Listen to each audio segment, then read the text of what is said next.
నాన్న, నువ్వు ఎక్కడికి ఎందుకు వచ్చావమ్మా? వచ్చారా వేడి? పీటర్ని వెతికి రమ్మని పంపించాను. అతను అంత సమర్థుడు అయితే పీటర్ ఎలా పారిపోతాడమ్మా?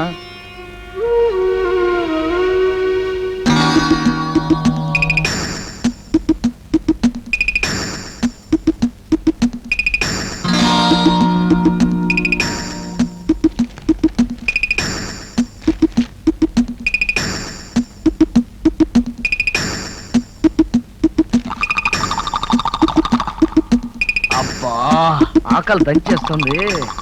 ఎవరండి ఇక్కడ సప్లైరు? భోజనం ఆర్డర్ ఇచ్చి అరగంట అయింది, ఇప్పుడే ఎసట్లో బియ్యం వేశారా ఏంటి?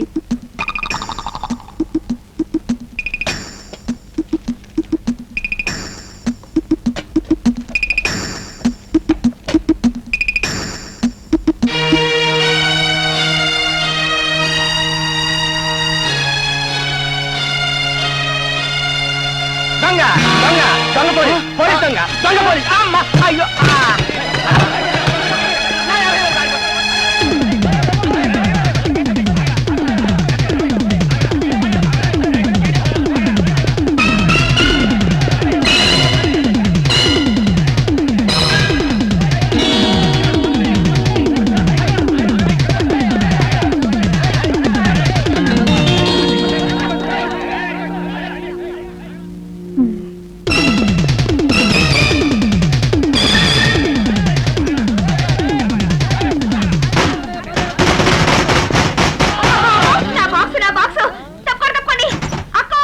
ఏంటమ్మా బాక్స్ అలా జారవించావు?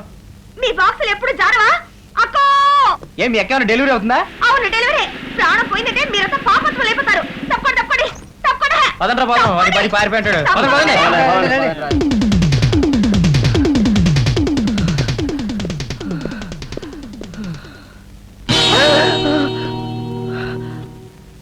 నువ్వా? ఎన్నాళ్ళు ఇలా పరిగెడతావు?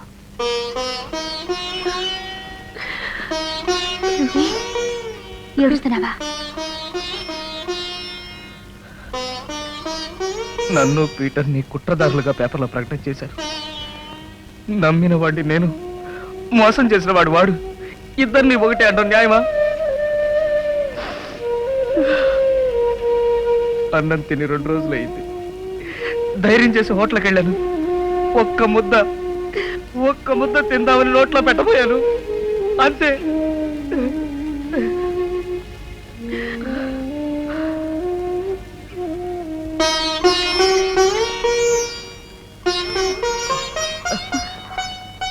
నేను ఆకలి కాగలేను.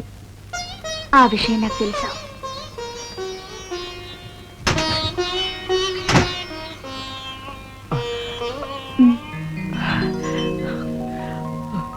అరే, నా పెట్టి తీసుకొచ్చావా? నీ బట్టలతో పాటు నా బట్టలు కూడా పట్టుకొచ్చాను. చాలా థ్యాంక్స్. వీధిలో ఉన్న నన్ను మీ నాన్నగారు తీసుకొచ్చి ఇంట్లో పెట్టుకున్నారు. ఇవాళ వీధుల వెంట ప్రాణభయంతో పరిగెడుతున్న నన్ను నువ్వు ఇప్పుడు అవన్నీ కాదు. పేపర్లో నీ గురించి ప్రకటన చూసి నువ్వే ఇంత కంగారు పడిపోతే అదే పేపర్ చూసిన మీ నాన్నమ్మ మావగారు ఎంత కంగారు పడిపోతారో అని ఆలోచించావా? నిజమే, కానీ పీటర్ని పట్టుకోకపోతే మీ నాన్నగారు. మరిద్దరి వల్ల పీటర్ని పట్టుకోవడం సాధ్యం కాదు. ఊళ్ళో మీ ఫ్రెండ్స్ ఉన్నారుగా, వాళ్ళందరినీ తీసుకొద్దాం. నేనన్నీ తెలుసుకున్నాను. పోలీసులు ఇంకా మీ ఊళ్ళోకి వెళ్లేదు. మీ నాన్నమ్మ వాళ్ళు బెదిరించేలోగా పోలీసులు వస్తే వాళ్ళు ఏం చేయాలో మనం ట్రైనింగ్ ఇద్దాం. ఆ తర్వాత